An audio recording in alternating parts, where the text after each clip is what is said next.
Grand Inga, the $100 trillion energy lie killing Africa's future. The lights snap off again. Diesel trucks idle outside a hospital, burning money into the night. A copper mill goes quiet. A foreman checks his watch, not the gauges. And just 150 kilometers away, a river drops 96 meters in a single breath, thundering through the dark, unused. Here's the number: a corridor worth $100 trillion in lifetime energy, still trapped behind 100 billion that never gets built. Grand Inga was sold as salvation. It became a stall. Jobs, grids, $24 trillion in minerals, and climate timelines are bleeding time.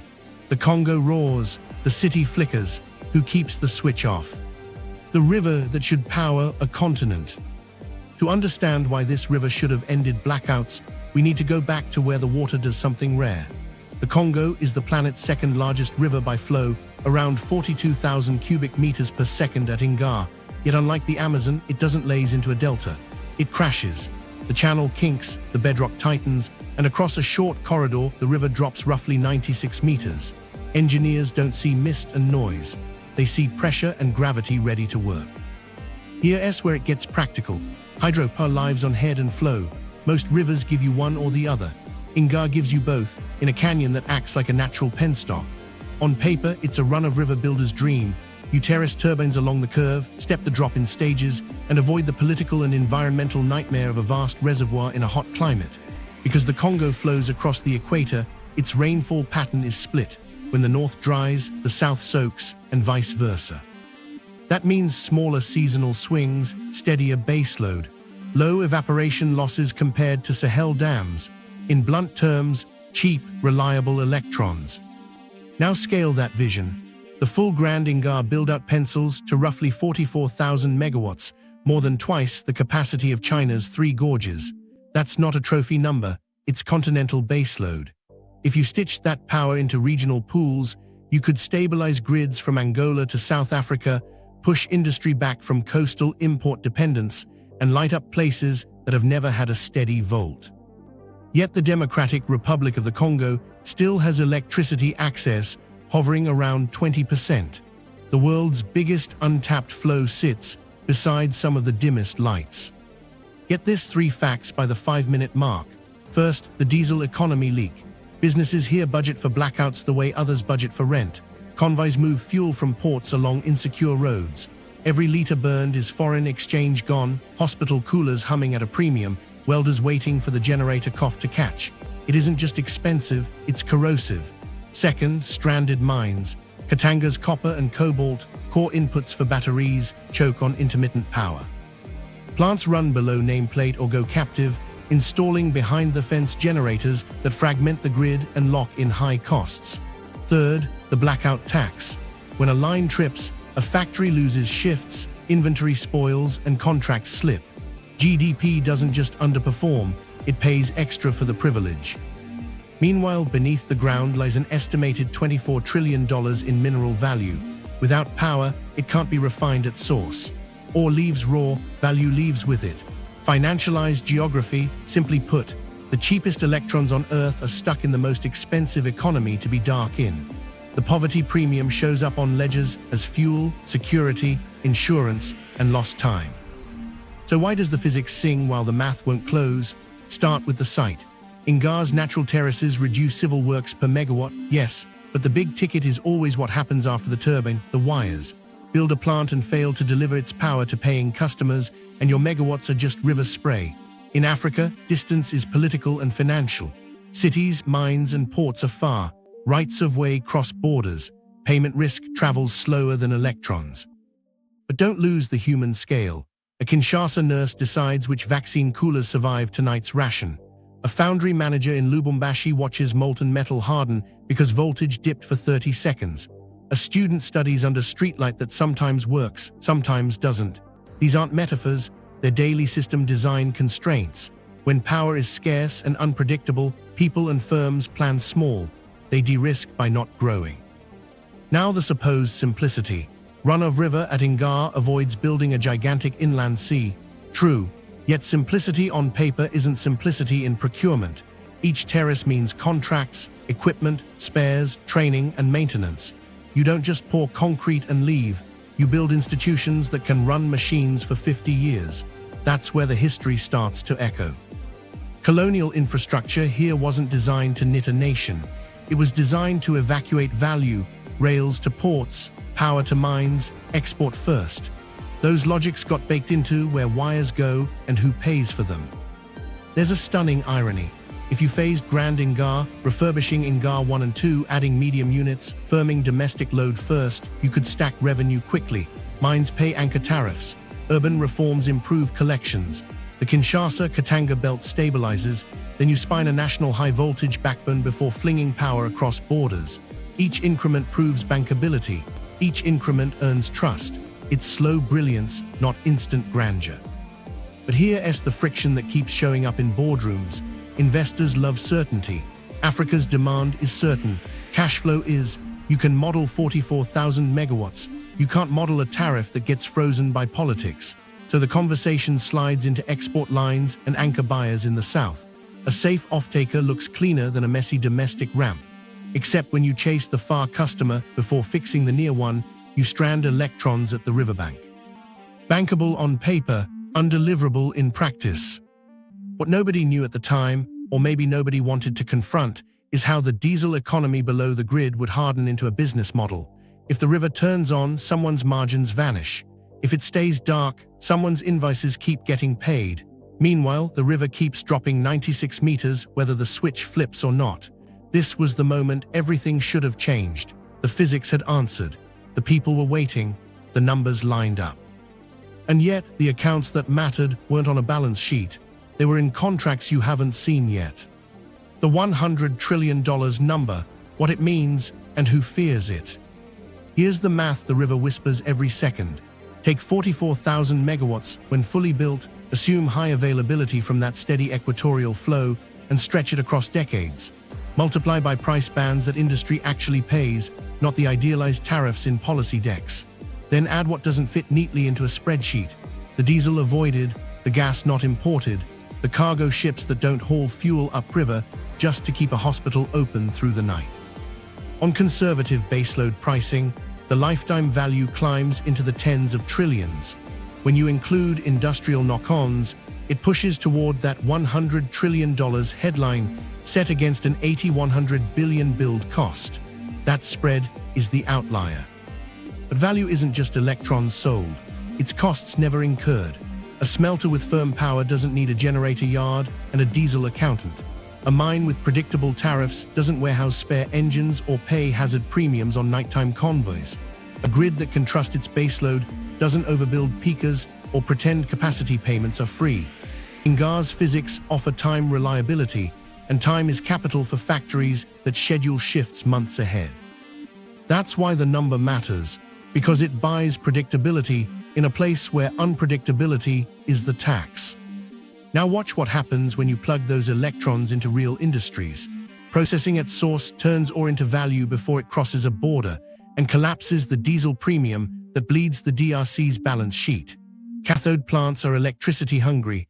Precursor lines demand round-the-clock stability. Hand them firm hydro, and the copper-cobalt-nickel triangle starts compounding returns within the DRC instead of exporting them. Desalination on the coast stops being a fantasy if midnight baseload is cheap. Cold chains extend into provinces where vaccines have never been reliable. EV supply chains eye a new node, a basin that can refine what it digs. Price is a story of timing. Night baseload at Inga can chase peak demand 1,000 miles away through regional pools like SAPP and WAPP, arbitraging hours and seasons. When sun sets in one market, hydro hums in another. When wind drops, the river doesn't. Those spreads don't just fatten a utility's margin, they de-risk new factories that anchor tariffs. The more stable the wheeling contracts, the more credible the industrial plan. That's how a dam becomes a balance of payments upgrade. Which brings us to the list of losers. Diesel importers who have turned blackouts into a dependable annuity don't want baseload eating their lunch. Gas exporters eyeing long tenors into African markets suddenly face an offtaker that needs less molecule and more wire. Legacy independent power producers, built on take-or-pay clauses and indexed fuel pass-throughs, look at a hydropower spine and see stranded expectation. Shipping routes that move fuel, spare parts, and even rental generators lose cargo. An entire logistics theater dims if the switch flips. There's also a quieter ledger, carbon finance. Each megawatt-hour of hydro displaces a dirtier unit that would have been burned. Done right, the credits compound across years, adding another stream to the project's cash waterfall and pricing the lie that darkness is cheaper. Foregone, that same stream props up offsets sold elsewhere to justify emissions that don't change the grid here. It's perverse. A continent with an unmatched hydro site missing out on climate money while paying top dollar to stay in the dark. But numbers don't move on their own. Contracts do. The moment you write a power purchase agreement that promises 44,000 megawatts in phases, you're not just selling power, you're selling leverage. Anchor buyers hold timelines. Sovereign guarantees carry election cycles on their backs. Stabilization clauses lock policy in amber. Arbitration venues sit far from the river, where a missed milestone becomes a weapon and a rumor moves insurance spreads. If those contracts favor delay, intentionally or not, the $100 billion capex becomes collateral for someone else's schedule. What nobody knew at the time, or nobody admitted, was how the decade you choose to design in shapes everything. The 1990s brought structural adjustment and unbundling, but also take-or-pay traps that made sense for gas peakers, not river baseload. Apply that template to Inga and you create a paradox, a dam that's bankable only if it chases a foreign offtaker first, while domestic demand, the very engine that makes development real, waits outside the gate. That's how the number becomes a threat. Not because it's wrong, but because it's destabilizing to the incumbents. Meanwhile, global strategy started shifting. Between 2024 and 2026, the World Bank edged back toward megadam finance, and Washington began framing the Congo Basin as a strategic node, minerals, rails, and power braided together, aimed at offsetting China's hold on cobalt and copper processing. Beijing had already built deep ties in mining and infrastructure. A revived Inga threatens to reroute value add. That rivalry doesn't turn turbines. It does, however, change who writes the term sheet and whose priorities get baked into dispatch. So who fears the $100 trillion number? Anyone whose margin thrives on scarcity. Anyone who can bill for risk instead of building away its cause. Anyone selling exported molecules into grids that should be running on water and wire. Anyone who prefers electrons as a negotiating chip rather than a public good. And anyone who understands that once the river is wired into factories, clinics, and homes, the politics of delay lose their oxygen. If you hear a low hum in all this, that's the sound of baseload scaring business models that depend on darkness. The origin of the lie, colonial concessions to structural adjustment. To understand why contracts outran common sense, we need to go back to the decade when the grid's shape was decided before the nations. In the 1940s, under Belgian rule, electricity wasn't a public service. It was a tool for extraction. Power flowed where ore moved. Rails ran to ports, substations hugged mines, and rural Congo stayed dark because darkness didn't slow exports. Concessions carved by private companies fixed two priorities: evacuate minerals fast and keep tariffs low for industry, not households. Wires mapped profits, not people. That template didn't disappear with independence. It hardened. In the 1970s, Mobutu's Zaire chased scale. Inga 1 came online in 1972, Inga 2 in 1982, symbols of a modern state, yet the logic underneath still pointed outbound. Transmission lines were designed like conveyor belts to industrial clusters and border crossings, not like spines knitting provinces. Then oil shocks, commodity swings, and a debt spiral hit.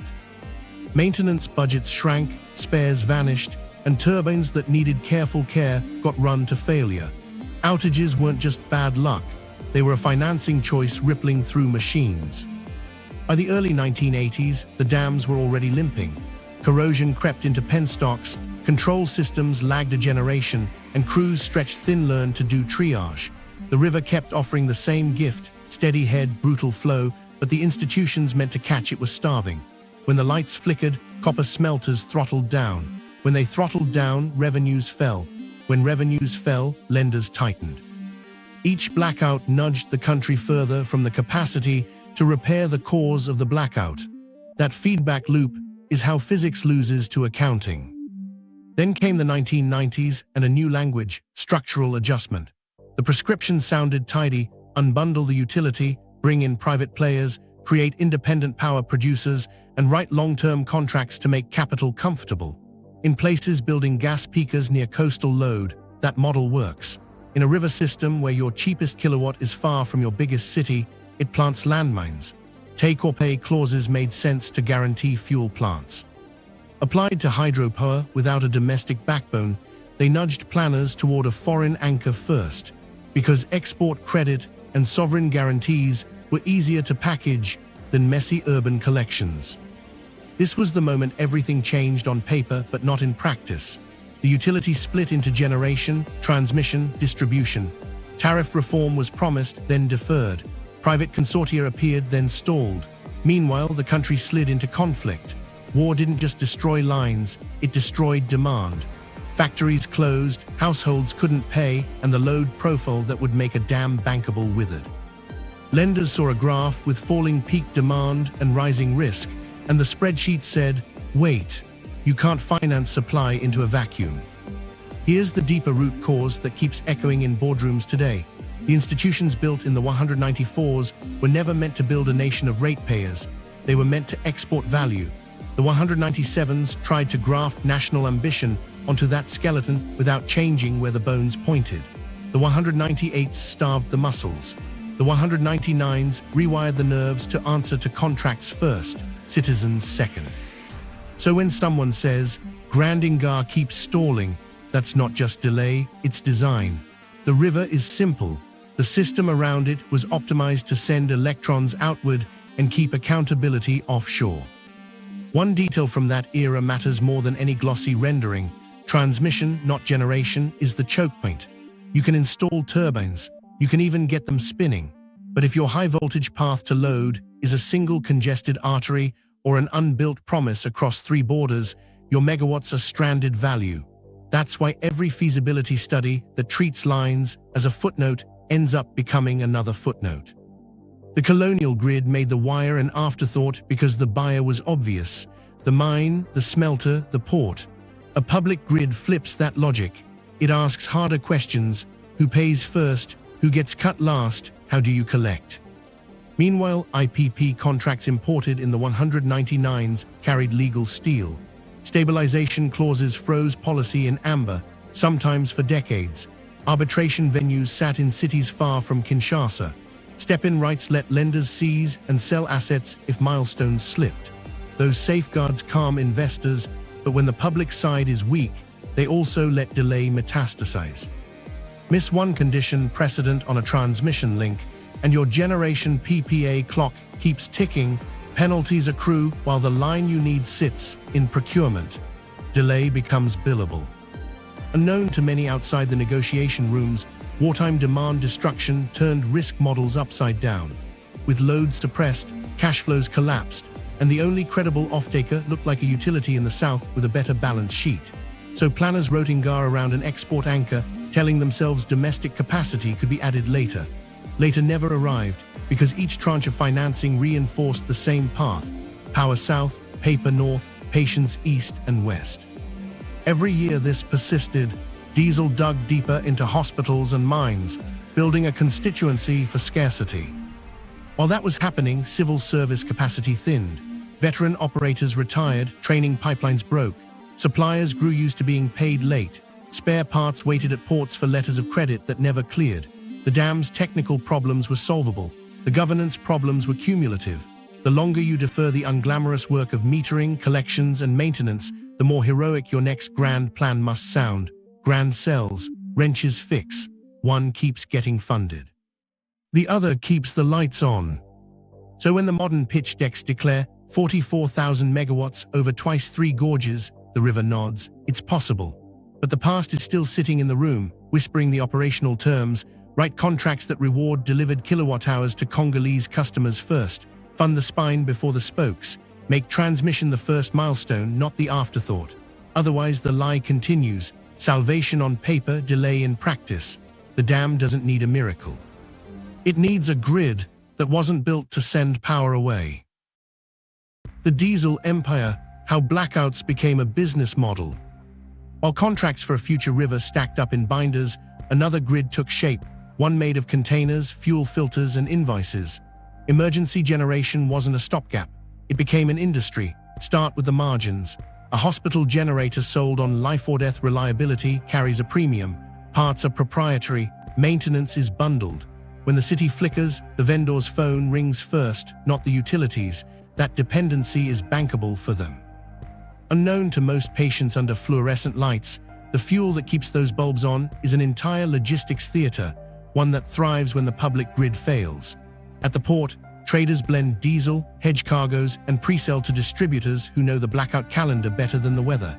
Insurance premiums pad every step. Piracy, pilferage, road risk, folded neatly into the final price per kilowatt-hour.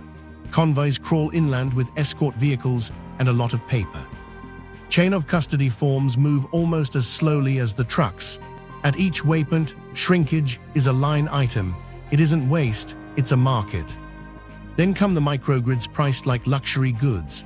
A clinic can buy a turnkey system, inverter, batteries, a tidy genset, at finance terms that would shame a credit card. A telco tower pays triple the grid rate but gets uptime. A mine builds a private island of power behind its fence, metering every bolt but no longer caring if the city substation across the road is coughing. Each node works, the network doesn't. Fragmentation accumulates, and the public grid loses both customers and clout. Politically, this looks like competence. When a minister cuts a ribbon on a new set of shiny generators, the cameras catch a quick win.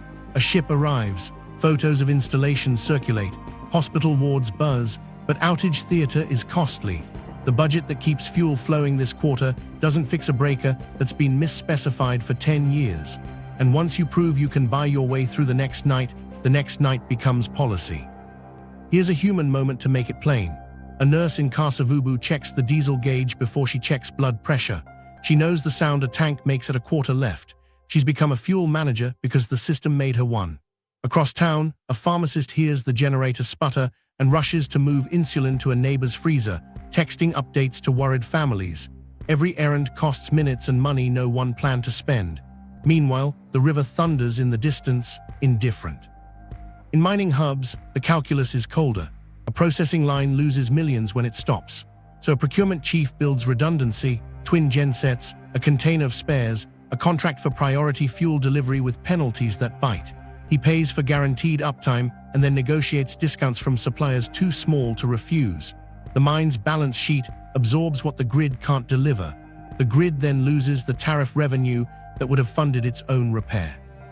It's a feedback that looks rational on every ledger and irrational as national policy. Cross borders, fuel import chains knit themselves into politics. A well-connected distributor sponsors a party conference. A port official smooths a delayed customs release. A rumor of a tax change spikes prices by Friday, and a Friday spike turns next Monday's hospital callouts into a scramble. In these moments, darkness is profitable. Scarcity prints invoices. And because everyone, from a school to a bank data center, has learned to plan for failure, failure pays.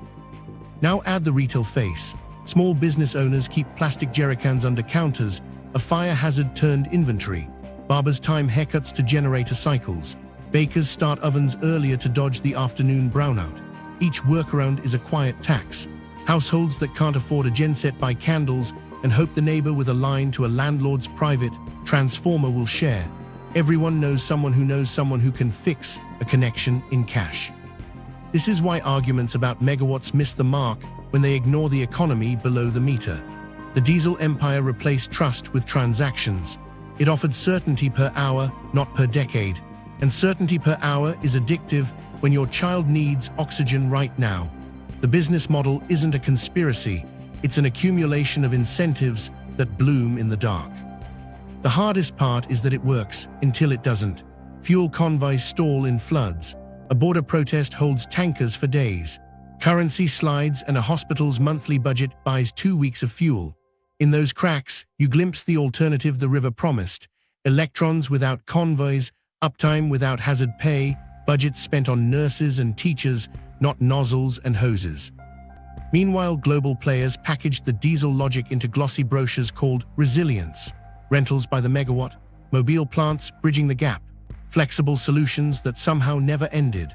They sold speed to leaders who needed a ribbon today and left the backbone for someday. And the longer this ran, the more it crowded out patient capital for wires and substations. A city learned to love the hum of engines that were, by design, more expensive than silence. While that was happening in clinics and mines, another kind of promise kept returning to conference halls with new renderings and the same missing line, the one that connects a roaring river to a lit room. Transmission Mirage, the lines that never arrived. While the generator brochures promised resilience, the glossy Grand Inga decks promised lines, blue strokes across maps, arrowheads pointing south, HVDC corridors that would leap deserts, skirt conflict zones, and land clean electrons where appetite was largest. On paper, the wire looked inevitable. On the ground, it never arrived. Start with the Achilles heel nobody wanted to headline. Generation is dramatic, turbines spray megawatts. Transmission is trenchwork, wayleaves, pylons, easements, permits. Grand Inga's physics deliver baseload, but without lines, baseload is noise. The proposed spine ran thousands of kilometers, from the river's terraces through Angola's interior, across Namibia's drylands, into Zambia's copper roots, and down to South Africa's industrial lungs. Each border promised a treaty. Each treaty promised a delay. Corridor politics turned kilometers into calendars. Angola needed a route that didn't just transit electrons, but served its own towns. Namibia wanted compensation frameworks that respected communal land rights. Zambia saw leverage. If the line passes copper belts, why shouldn't mines tap first? South Africa's planners, staring at Eskom's balance sheet and load-shedding headlines, wanted reliability clauses that bit hard if the river hiccuped. Everyone asked a rational question: what do we get for what we give up? Rational questions, stacked end to end, stalled a decade. Now zoom into the 3,000-kilometer problem set. A straight line on a map is in reality a chain of contested spaces. Land titles overlap. Ancestral graves sit in the perfect pylon footprint. A community agrees to a corridor, then a change in leadership reopens the deal. Compensation must be fair, fast, and seen to be fair and fast. Security matters too. A remote segment needs patrol roads, fiber for SCADA, and crews who can fix a tower after a storm without triggering a local dispute. Every kilometer is an operating expense you cannot defer. The money math made things worse. Generators like dams carry one risk profile, wires carry another. Who pays for a conduit that benefits many but bills few? The imbalance kept killing term sheets. A dam developer pushed capex onto the transmission company. The transmission company looked to states for guarantees. States looked to offtakers for take-or-pay comfort. Offtakers wanted sovereign backstops upstream. The circle completed itself with no steel in the ground. Then came the anchor buyer problem. To make lenders comfortable, pitches leaned on South Africa as a baseload sink, creditworthy, thirsty, experienced at scale. But those same pitches sat uneasily with a truth we keep repeating. At home, DRC access hovered near 20%. The optics were brutal. Export first, electrify later. Communities near the river saw the pylons plan to pass them by. Politicians promised domestic first power and then tried to square it with an export-led PPA that made the numbers sing. You can't sell the same electrons twice. Trust eroded. Meanwhile, technical realities didn't bend to press releases. HVDC is efficient for long hauls, but it's not a tap you open for a village. Converter stations are expensive, complex, and few. They're not substitutes for a national AC backbone that feeds towns and mines. Every time planners prioritized the long, glamorous export corridor over the unglamorous domestic spine, they created a bankability paradox. Electrons that are financially spoken for but physically stranded at the riverbank. What nobody knew at the time, outside utilities who'd lived it, was how quickly a missing substation can weaponize a contract. A single delayed EPC package on the DC converter pushes the commissioning window. Insurance premiums tick up on rumor. Arbitration clocks start. Meanwhile, the river keeps flowing, the turbines you did fund stand ready, and the lights in Kinshasa still flicker. On paper, progress. In reality, no electrons cross the border and few reach the neighborhood. There were attempts to shortcut the Mirage. Route variants jogged to friendlier provinces. Hybrid proposals split capacity, part domestic AC upgrades, part export DC trunk. Development banks wrote frameworks promising stakeholder engagement and resettlement done right. Good ideas, until currency slid and budget cycles clipped ambitions. A 1,000-page safeguard plan can't pour a single foundation if the cash drawer is blocked. Here's where the human thread returns. A farmer watches surveyors pace her field, plant a flag, then vanish for a year. She holds off planting trees, expecting compensation that never clears. That hesitation costs a season. Across the border, a provincial governor touts jobs from Tower Assembly, then calls the capital when bids stall. His credibility spends down while procurement rewrites itself. In cities, the utilities' social license thins. Announcements rise, amperage doesn't. While that was happening in Angola and Namibia, something else crept in across town in Kinshasa. Because the export corridor wasn't real, ministries tilted back to stopgaps that were. Diesel filled the silence. Private wires sprouted between an industrial park and a friendly substation. Each workaround reduced the urgency to face the pylon problem. The Mirage didn't just fail to deliver power, it absorbed attention, time, and political space. The fix isn't romantic. Spine before spokes. Build the DRC's national high-voltage backbone, node by node, with substations that feed real customers first, because electrons in meters beat arrows on slides every time. Ring the Kinshasa, Kasai, Katanga corridor so mines, mills, and cities see the river in their meters. Only then bolt on the HVDC export, with treaties that enforce maintenance and escrow that pays communities on time. Pay for reliability you can touch, not arrows on a slide. And yet, despite that logic, one export-led deal kept returning to the stage with shinier renders and the same invisible line. Inga III, the Vanity phase that ate a decade. While the export lines lived on slides, a different promise soaked up oxygen, Inga III. It was the digestible slice of Grand Inga that every delegation could nod at, big enough for headlines, small enough to pretend the rest would sort itself out. The pitch traveled well, the calendar did not. 3 consortiums circled, then 2. On one side, Spain's ACS and partners fronted European polish. On the other, China 3 Gorges arrived with dam pedigree and deep pockets. Ministries in Kinshasa staged alternating photo ops. Western expertise this month, Chinese speed the next, but bids slipped. In January 2020, ACS walked, spooked by risk stacking and a process that kept changing the questions mid-exam. The Chinese alliance stayed interested, then asked for revisions, then reappeared with fresh terms. By 2024, the carousel had spun long enough to make reset sound like progress. Feasibility was supposed to anchor the merry-go-round. Instead, it drifted. Designs toggled between a bass chute, scheme hugging lower terraces, and a more ambitious plan inching capacity up. Every change rippled, spillways resized, caverns resited, transmission interfaces respecified. Capacity crept, cost balloons followed. Consultants redlined contingencies, politicians trimmed them back for optics. The numbers that left the room weren't the numbers engineers used to sleep at night. Here's where risk started stacking faster than concrete ever would. Currency risk first, revenues in francs and rand, debt in dollars and euros, an FX mismatch that turns cheap water into expensive debt service if you're careless.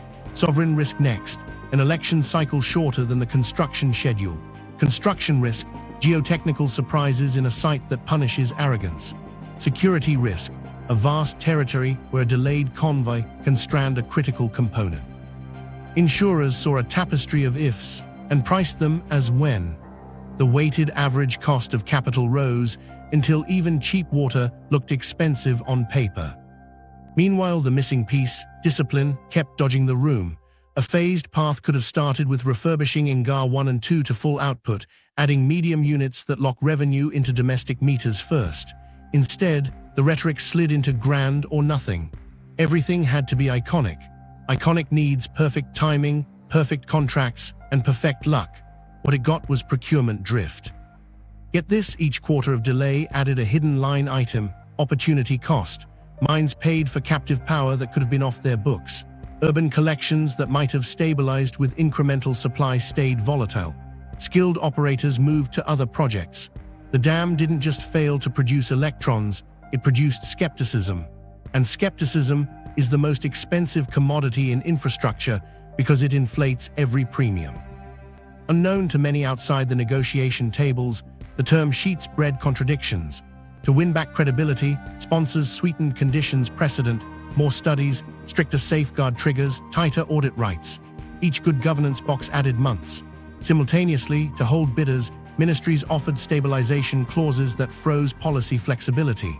The result was a machine that couldn't move fast without breaking its own promises and couldn't slow down without losing its place in line. While this loop spun, the world shifted. By 2024-2026, development banks talked about megadams again, and Washington cast the Congo Basin inside a strategy aimed at minerals and rails. Beijing, with assets in copper and cobalt, stayed present. Geopolitics raised the project's profile and its stakes. More eyes meant more opinions, more conditions, more coordination meetings that coordinated very little. When everyone wants to be helpful, the calendar bleeds. Here's a micro-story from a corridor nobody filmed. An intake engineer waited 6 months for a particular alloyed valve, approved, ordered, then stuck behind a letter of credit dispute. He learned to keep 2 Gantt charts, the public one for briefings and the private one he trusted. In the end, the private one won. When that happens across dozens of packages, you don't have a delay, you have culture. The irony, every lesson needed was at the site itself. Inga's terraces reward steady, modular work, pour, install, test, collect, repeat. Instead, the process rewarded renderings. The river doesn't care about renders. It cares about elevation, cavitation, and crews that know how to swap a bearing on a Tuesday without a ministerial memo.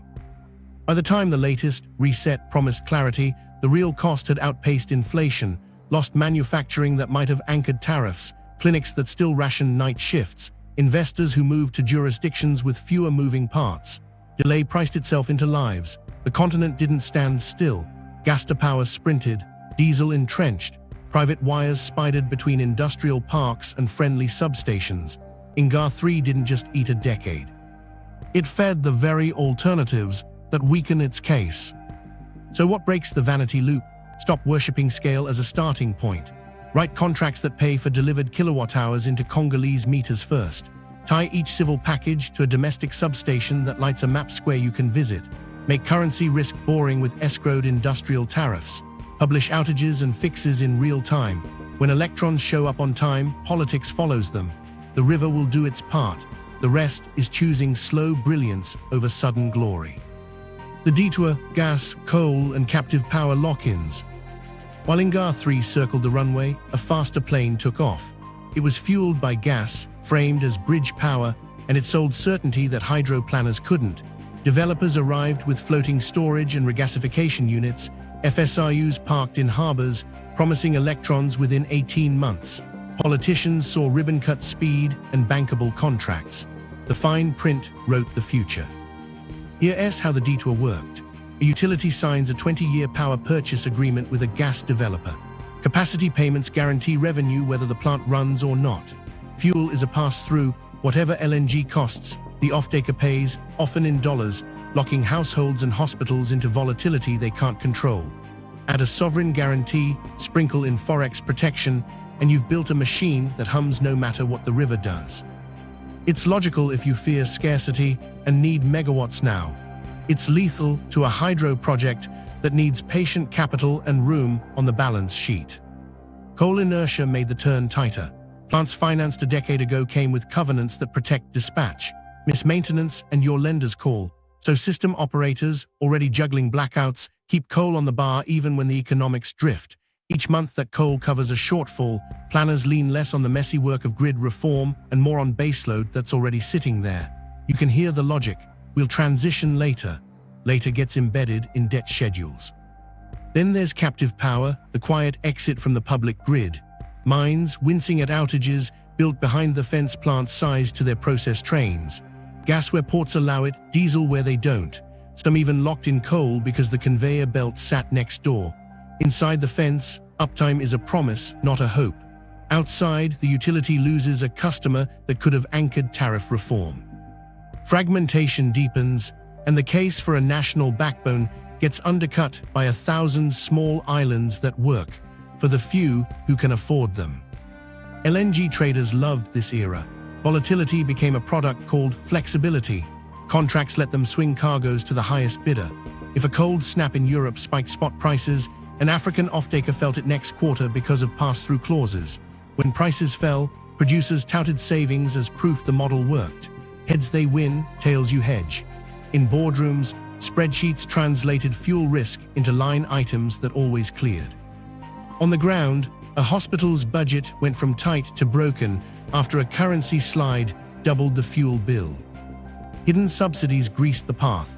Capacity payments smoothed lender fears but socialized risk. Households paid for megawatts that sometimes didn't spin. Forex guarantees protected investors from devaluation, while the utility collected tariffs in weakening local currency. Take-or-pay language, imported wholesale from gas markets, baked in inflexibility that made sense for molecules, not for rivers. The hydro case withered under structure designed for ships and tanks. This is where the Detour hardened into a lock-in. Every dollar committed to a 20-year gas PPA shrank the fiscal space for transmission. Every coal plant covenant tightened dispatch, even when better options were close. Every captive plant quietly removed an industrial load that could have stabilized a domestic-first Inga phase. Risk officers felt prudent. System planners lost optionality. Here's a micro-story from a control room. A dispatcher juggles a patchwork, a gas unit under maintenance, a coal plant that must run to meet a debt coverage ratio, a captive mine switching off grid draw at noon, a city peaking under heat. Hydro at Inga 1 and 2 can help, but transmission constraints choke flow. He calls for load shedding in 2 neighborhoods and prays the frequency holds. On a monitor, a news ticker celebrates a new LNG cargo arrival. It feels like relief. It is. Meanwhile, narratives did the rest. Gas was sold as transition, coal as reliability, captive power as resilience. Each term bought time and votes. None built the spine. The paradox grew. The more the system embraced quick certainty, the further it moved from the slow certainty the river offered. Hydro couldn't fit because the calendar and contracts were full. Now remember what we set up earlier: price arbitrage through regional pools, industrial reshoring, processing at source. Those futures need firm, cheap baseload wired to where people live and work. 44,000 megawatts staged into real meters, not promises. A grid heavy with take-or-pay fuel plants can't flex down to make room for hydro without paying penalties. When Inga finally arrives, it finds the dance floor booked. Could gas have been a tactical ally? Sure, short tenors, peakers that truly peak, contracts that share fuel risk and sunset as hydro ramps. Instead, the 2010s and 2020s wrote long, hard lines into balance sheets. They called it prudence. It acted like gravity pulling planners away from transmission and toward terminals. The Detour had winners, terminal builders, shipping lines, banks that syndicated de-risked slices, politicians who needed lights on by election day, but it also had a bill. Households paid it in tariffs padded by capacity fees. Clinics paid it when forex guarantees outlived budgets. The river paid it in years. Okay, so who wrote those rules? Who decided electrons should be bought like LNG cargoes and not like a public service?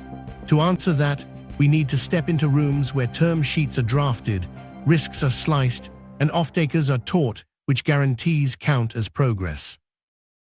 The deal architects, banks, builders, and the offtaker game. While dispatchers wrestled with patchwork power, a quieter contest shaped what could ever be built. The people who design risk. Not turbines, term sheets. Not spillways, safeguards. The deal architects decided whether the river would speak in electrons or in meetings, and whether scarcity would keep printing invoices. Start with the multilaterals and export credit agencies. They bring cheapish money and expensive process. In 2024-2026, the World Bank stepped back toward megadams, talking resilience, climate, and development at scale. Washington linked power to minerals and rails, pitching the basin as a strategic corridor against China's entrenched mine refinery chain.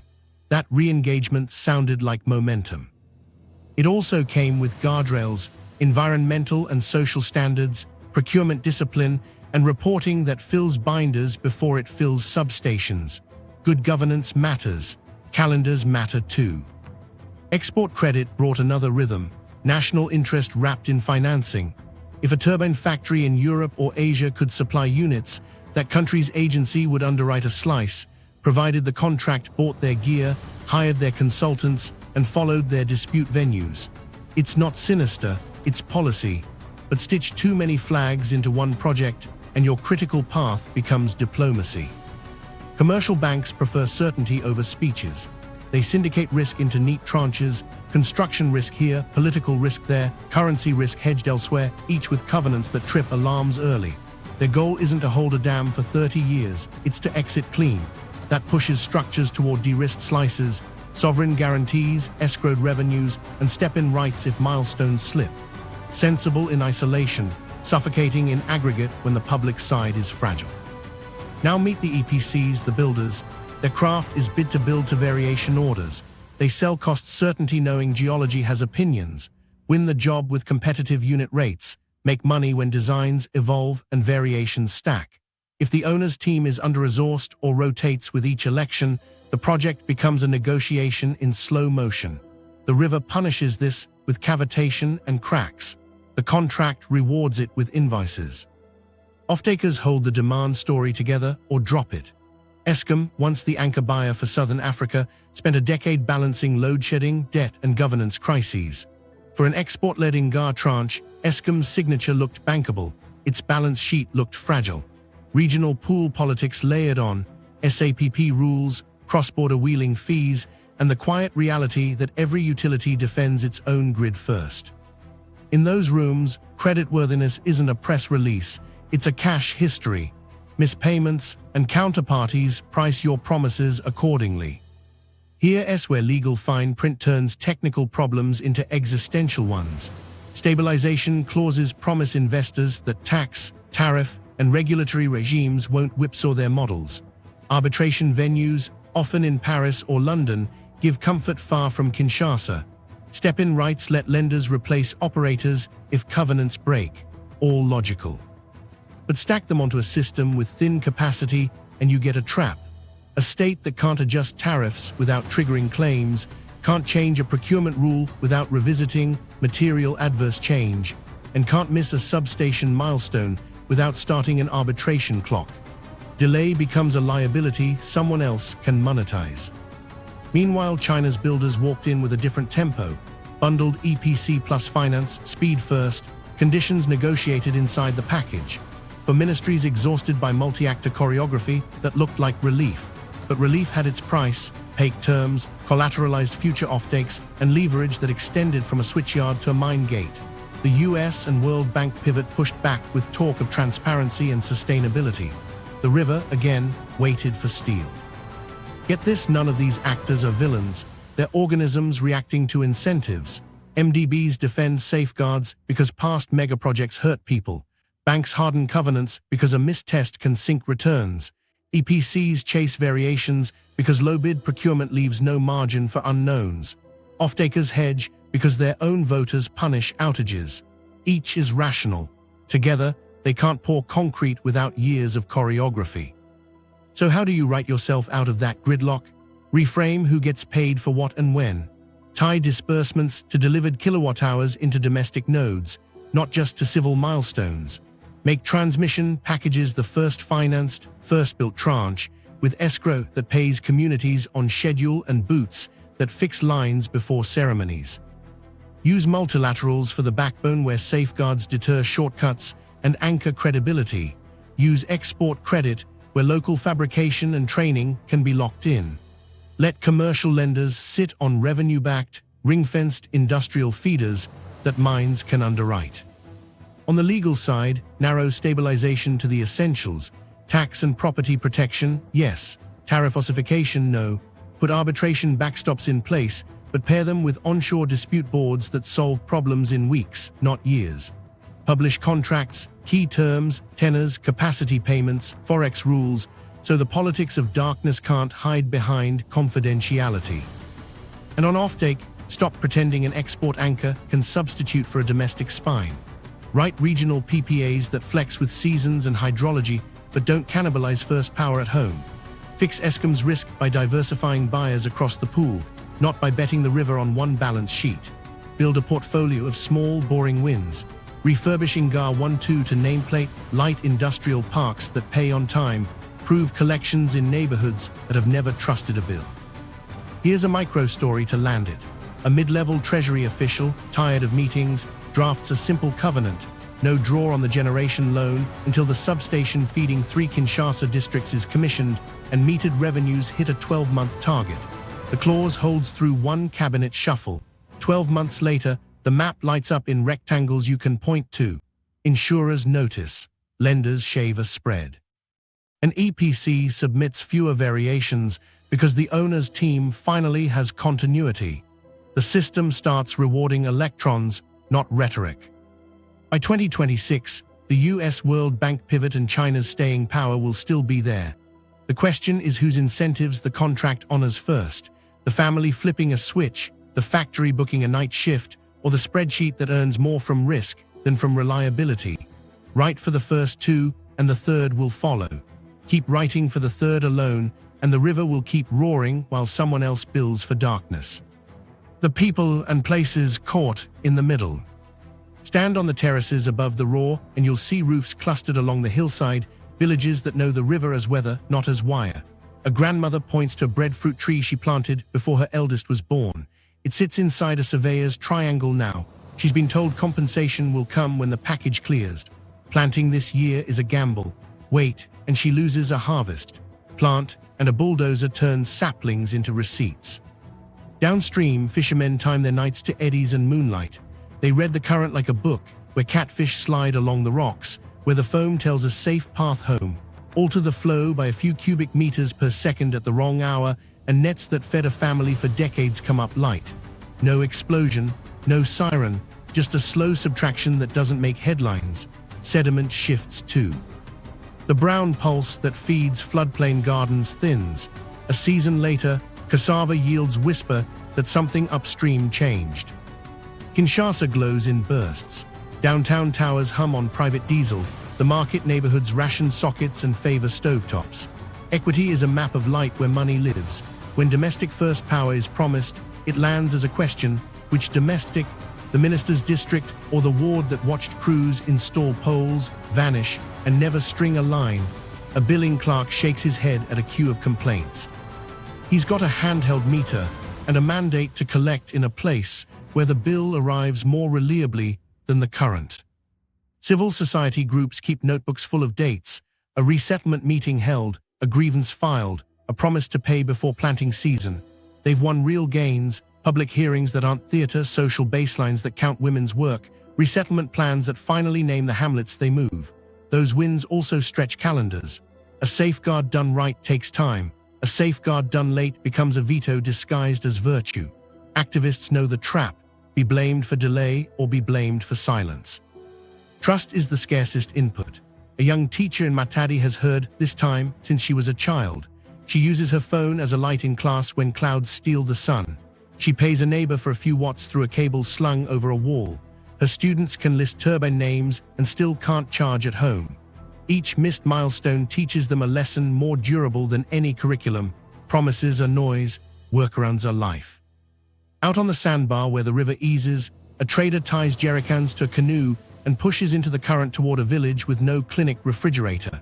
He's hauling fuel, not medicine, because the fridge is a rumor until the generator is real. In the clinic, a midwife drapes a wet cloth over vaccine packs and prays for clouds. She's learned to sleep light, listening for the telltale sputter that means a switch to candles. Meanwhile, the balance between city and countryside fractures. Kinshasa's appetite can justify a substation in a single budget line. A rural feeder needs 10 villages to agree and one storm to undo 6 months of work. When the export corridor returns to the podium, villages hear the old grammar: electrons promised to someone far away before a single transformer hums in their ward.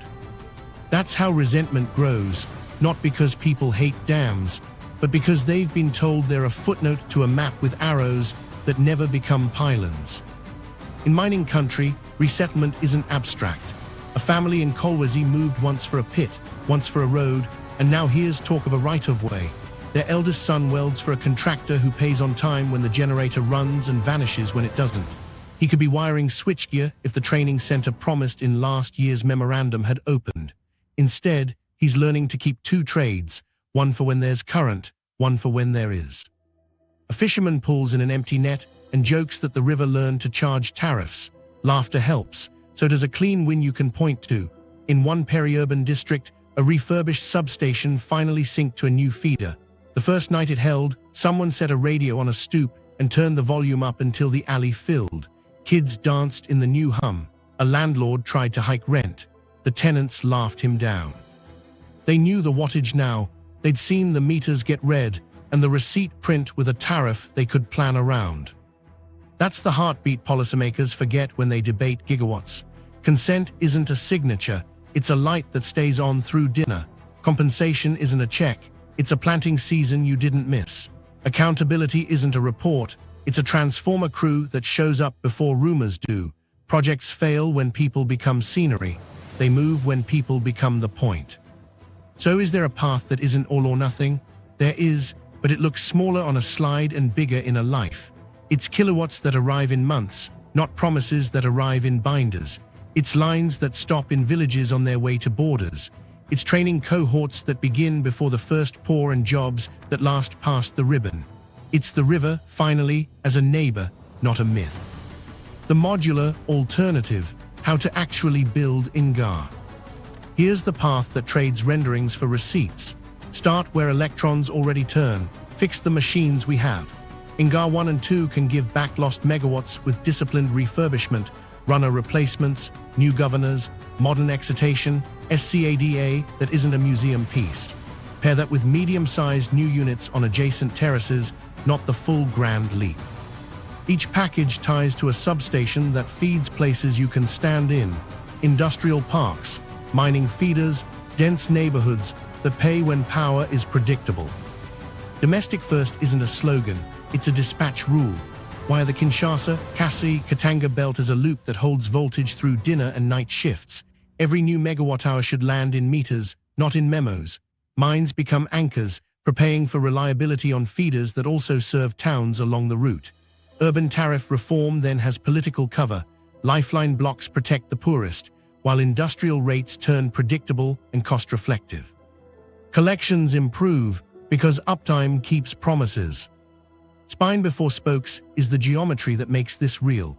Build a national high-voltage AC backbone, 400 kV class, down the country's productive axis. That's the financialized geography. Electrons chase payrolls, not renderings. Substations at rational intervals, redundancy at key nodes, and control rooms staffed by people who have trained on equipment they'll actually run. Only after that spine hums do you bolt on the glamorous HVDC spokes that move surplus to neighbors. Export becomes a release valve, not a lifeline.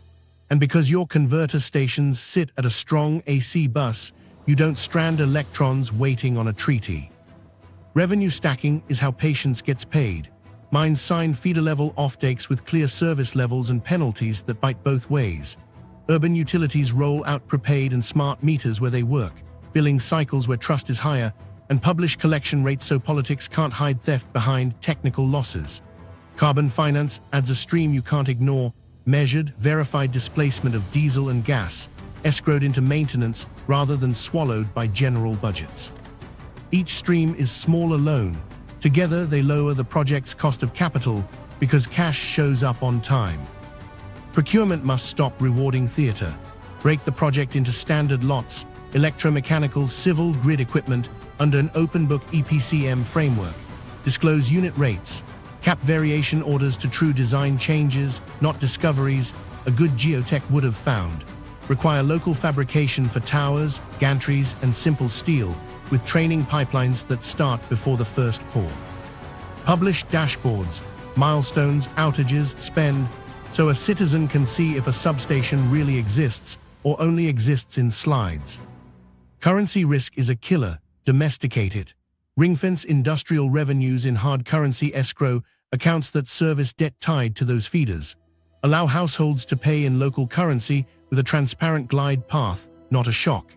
Invite pension funds and diaspora bonds into the backbone, offering long-dated, inflation-linked instruments that match their liabilities. Let multilaterals anchor the early tranches where safeguards deter shortcuts. Bring export credit where local content, and training lock in. Keep commercial banks on revenue-backed pieces they can underwrite without sovereign heroics. Reliability must be engineered, not prayed for.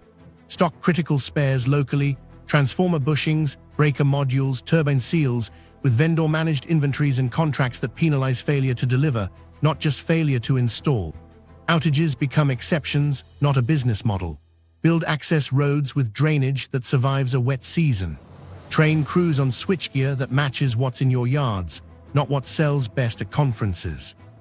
Incentivize mean time to repair, not just mean time between failures. Governance is wiring too. Stabilize what actually needs stability, tax, property, land rights, while keeping tariffs and operations adaptable. Set up onshore dispute boards that resolve hiccups in weeks. Publish PPA summaries, tenor, capacity payments, forex rules, so communities know what they're paying for. Tie every generation disbursement to proof. Delivered kilowatt-hours into named feeders, losses published, collections audited. If a milestone slips, the contingency plan is pre-written, funded, and public. Here's a micro-sequence. Quarter 1, refurb kits arrive for Units 1 and 2, while a 400 kV substation outside Kinshasa hits civil completion. Quarter 2, first refurbished unit sinks. A mine feeder is tested at full load. Prepaid meters roll out in 2 dense districts with lifeline tariffs. Quarter 3, second unit sinks. Carbon credit verification locks a maintenance escrow. Tower fabrication starts in country with apprentices on the line. By year's end, outages in 3 map squares drop by 40%. That metric sells the next tranche better than any slogan. Parallel move, design Inga's next terrace as a copy-paste module. Same penstock diameters, standard turbine families, repeatable cavern geometry. The learning curve lowers cost per installed megawatt with each pour. Publish the delta, how many dollars shaved per unit, how many outages avoided per feeder, so politics ties ambition to results people feel. Resist capacity creep. Don't chase headline megawatts. Chase delivered, build, collected megawatt hours. Regional diplomacy fits after proof. With a domestic backbone humming, negotiate HVDC with teeth, escrowed maintenance, availability guarantees, penalties that fund community trusts along the corridor. Diversify buyers across the pool so no single balance sheet holds you hostage. Use night baseload to chase peak spreads, but only after first power at home is non-negotiable. The payoff is compounding. Each additional unit lowers average cost, improves collections, and attracts factories that plan 3 shifts, not 2. Political capital rises every time a neighborhood stops boiling water at midnight because a kettle now clicks off on its own. The river didn't need a miracle. It needed a sequence. Slow brilliance, paid in receipts, not renderings. The mineral hook, batteries, EVs, and processing power. Here's where electrons meet metal. In Katanga, the copper-cobalt-nickel triangle breathes on power. Smelting, leaching, electrowinning, each step swallows kilowatt-hours like oxygen. Without firm supply, lines idle, acids cool, and recovery rates slide. With it, ore turns into value before anyone books a truck. That's the hinge, process at source, or ship the upside away. Start with cathodes. Electrowinning cells want steady current, not flicker. Give them hydro baseload and the chemistry holds, purity up, scrap down, fewer shutdowns that warp plates and ruin baths. Take the next rung, precursors and cathode active material. Those plants aren't science fairs, they're factories that hate outages. They need temperature control, grinding, mixing, calcining, 24/7 rhythm. A blackout is a bad batch. A bad batch is a month of write-offs. Power decides whether Katanga is a quarry or a workshop. Now plug that into the $24 trillion in ground estimate. It's a ceiling that only drops to the ledger when electrons cooperate. With domestic baseload and a backbone to match, DRC could lock in cathode production, then step into precursors. You don't leap to full batteries on day one. You climb, copper cathode to rod and wire, cobalt hydroxide to sulfate, nickel matte to sulfate, precursors to CAM. Each rung thickens payrolls, taxes, and bargaining power. Each rung relies on power you can bet a payroll on. Trade leverage shifts with every kilowatt-hour you don't import. Picture an offtake swap written on new terms, metals for electrons. A mine consortium commits 5 years of cobalt hydroxide at a discount to a domestic processor. if and only if the feeder uptime stays above a threshold and tariffs remain predictable. Miss the uptime and the price resets. Miss collections and escrow covers maintenance before dividends. It's a contract that treats power as currency and minerals as collateral, aligning incentives down to the breaker. Meanwhile, price curves start bending. Cheap, reliable baseload turns midnight hours into productivity. Night shift calcination costs fall. Cold chain losses in export logistics shrink. When baseload drops marginal costs, suddenly the why not refine here becomes why would we ship raw? Logistics adjusts.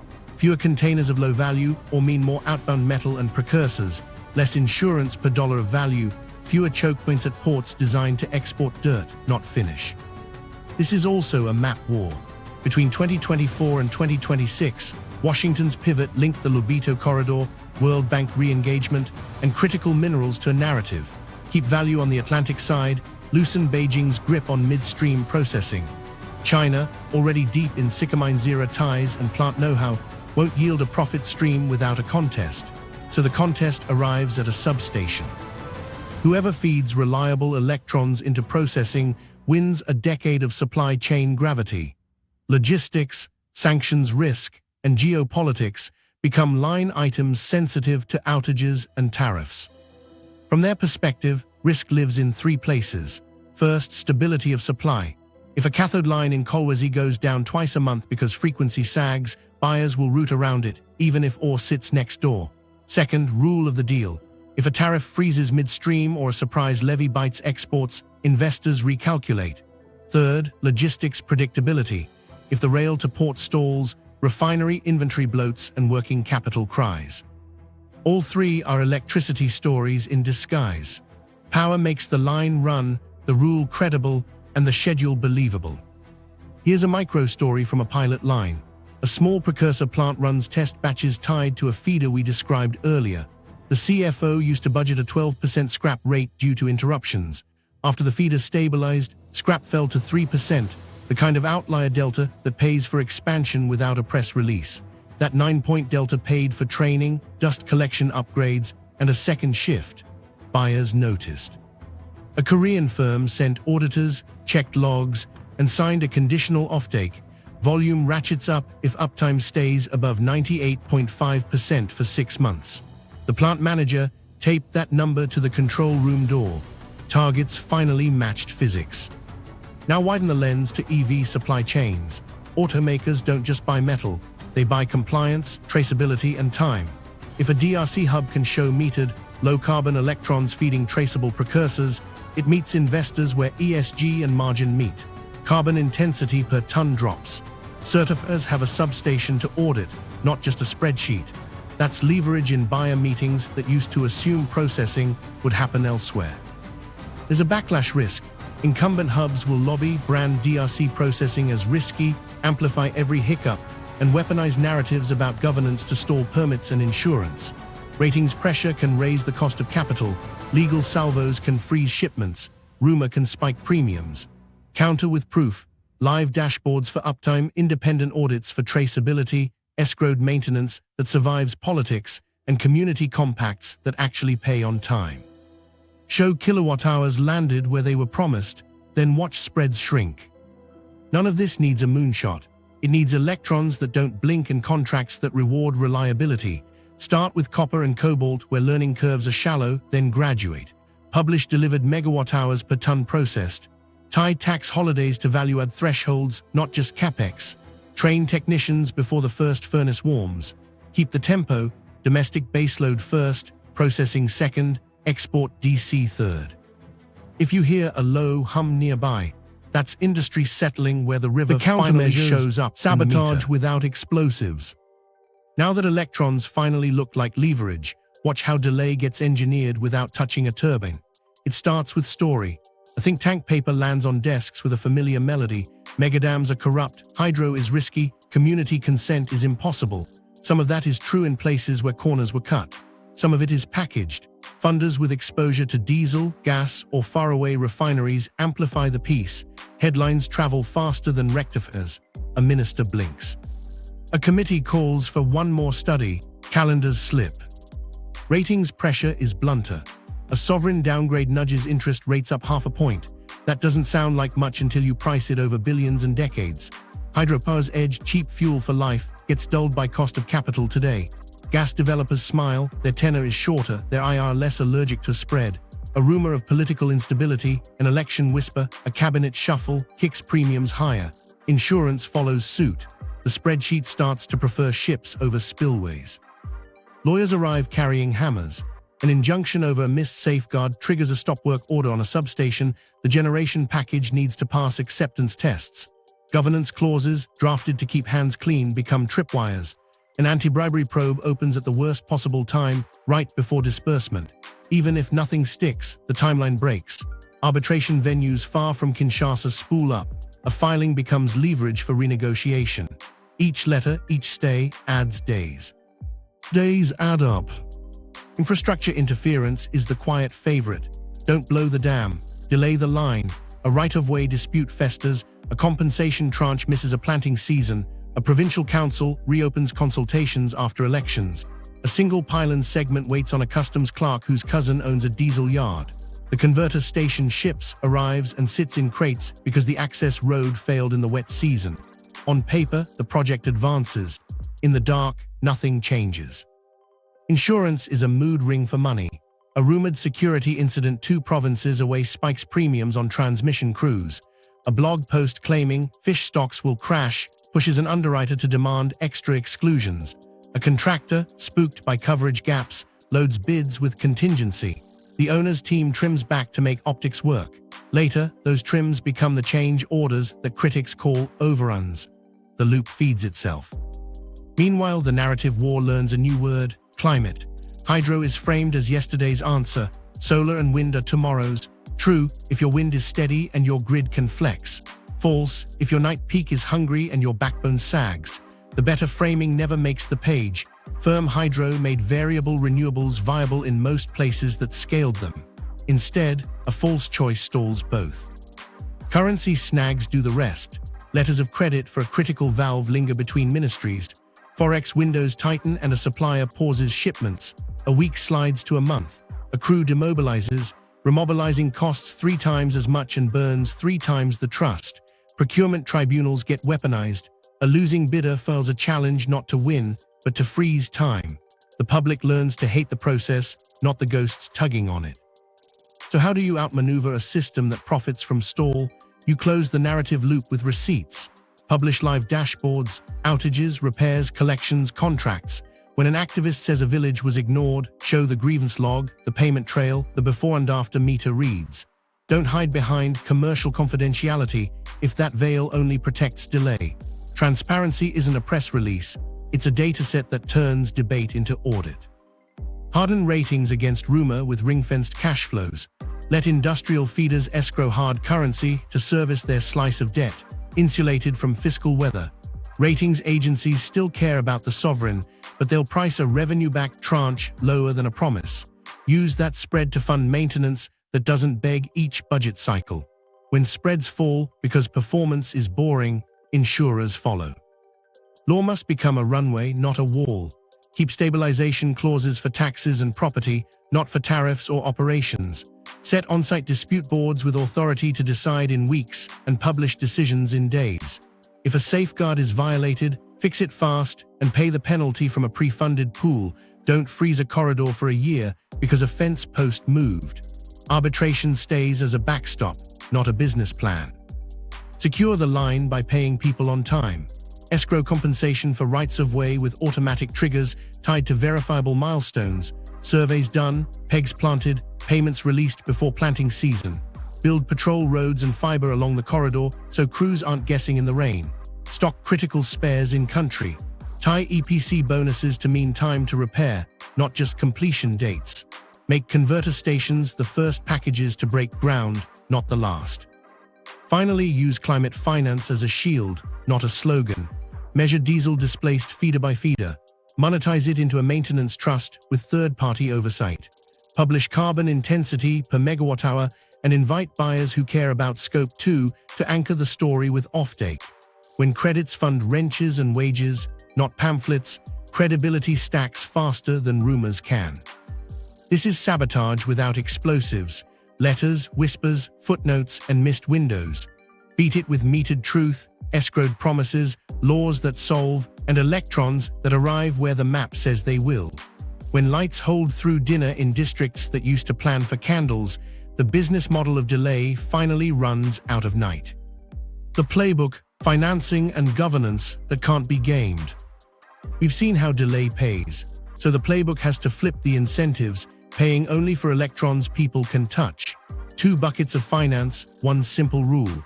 Bucket 1 is sovereign and concessional, multilaterals in the 2024-2026 window, climate lines, and pension anchors to fund the backbone and safeguards where patience and transparency matter.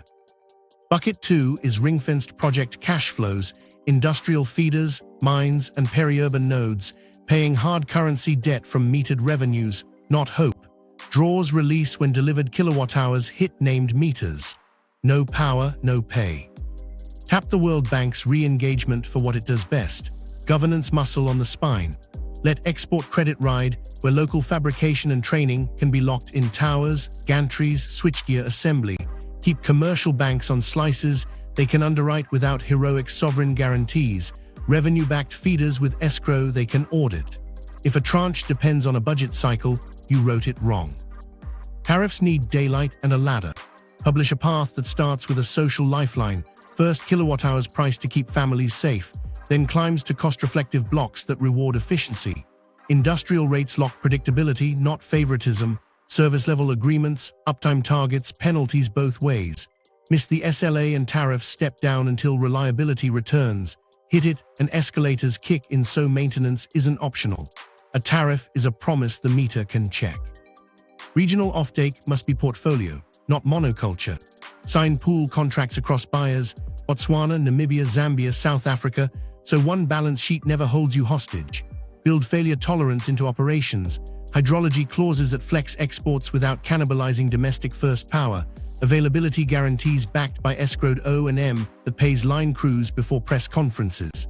If a converter goes down, curtail exports first, not Kinshasa's night shift. Open the room. Stand up a live data portal, outages, mean time to repair, collections by district, contract summaries by tranche.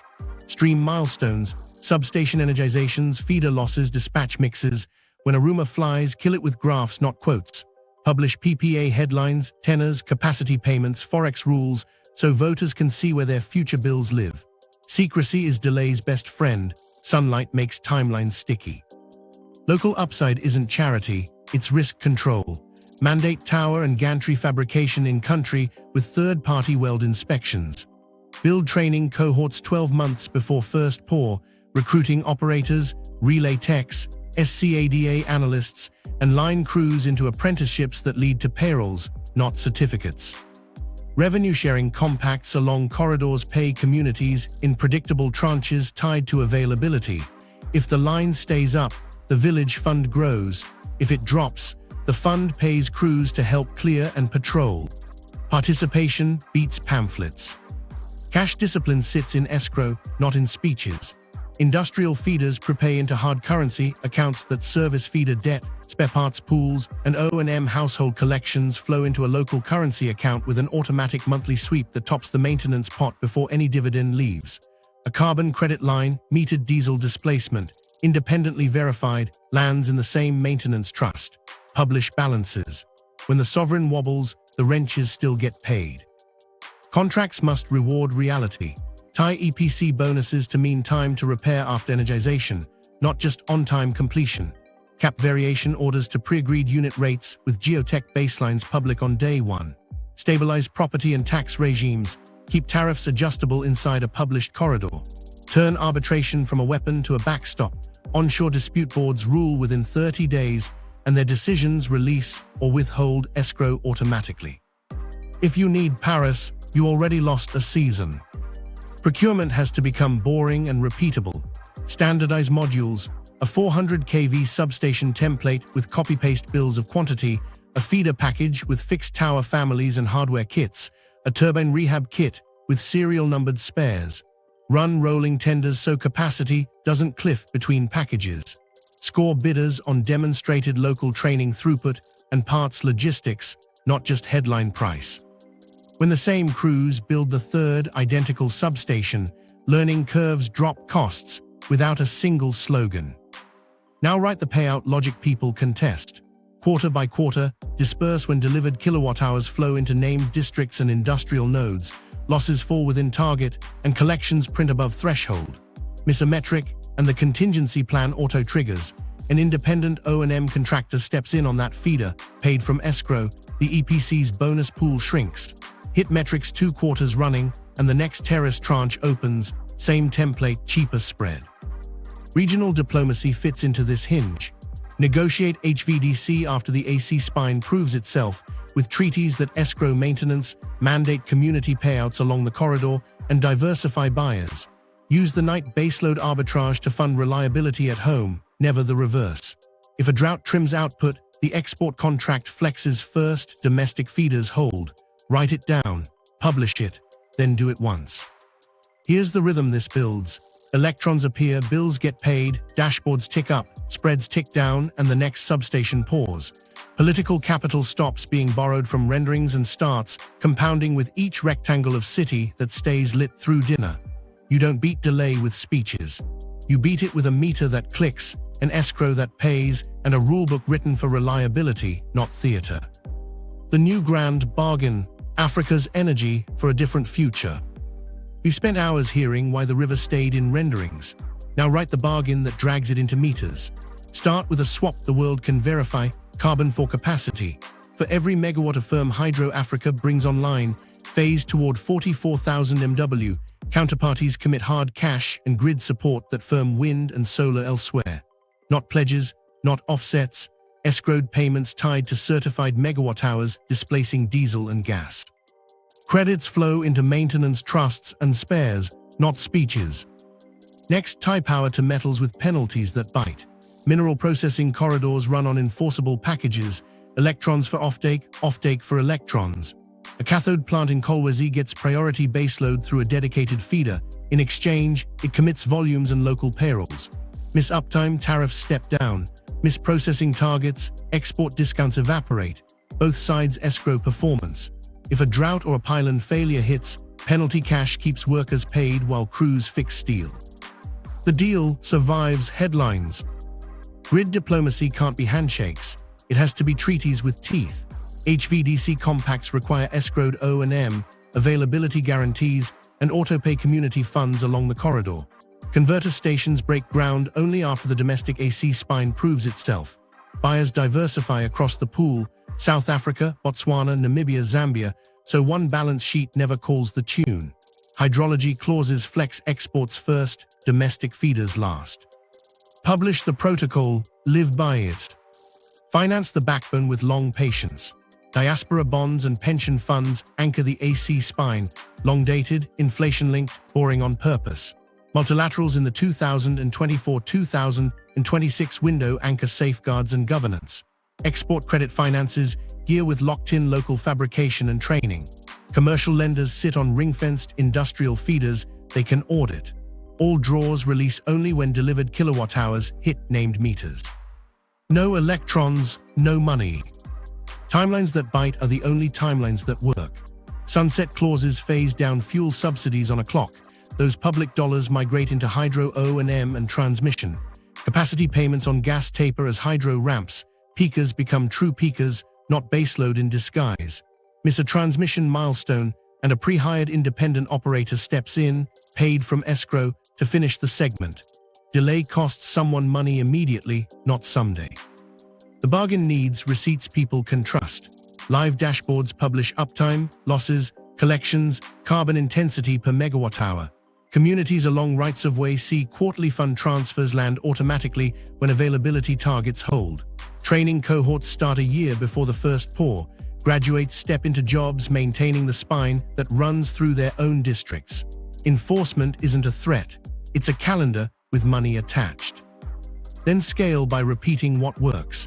Copy-paste substation designs, standard turbine families, fixed tower kits. Every identical package cuts cost and shaves months. Each phase lights new rectangles of city and strings feeders to processing hubs. Politics learns to campaign with maps of kilowatt-hours delivered, not renderings. Investors shave spreads because performance is dull in the best way. Meanwhile, the river keeps doing what it's always done. The difference now is courage, sequenced into contracts that pay for reality.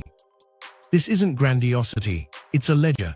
Hydro phased to 44,000 MW, domestic first dispatch locked by treaty and tariff, corridors that pay people on time, metals turned into margins at home, and carbon monetized into wrenches and wages.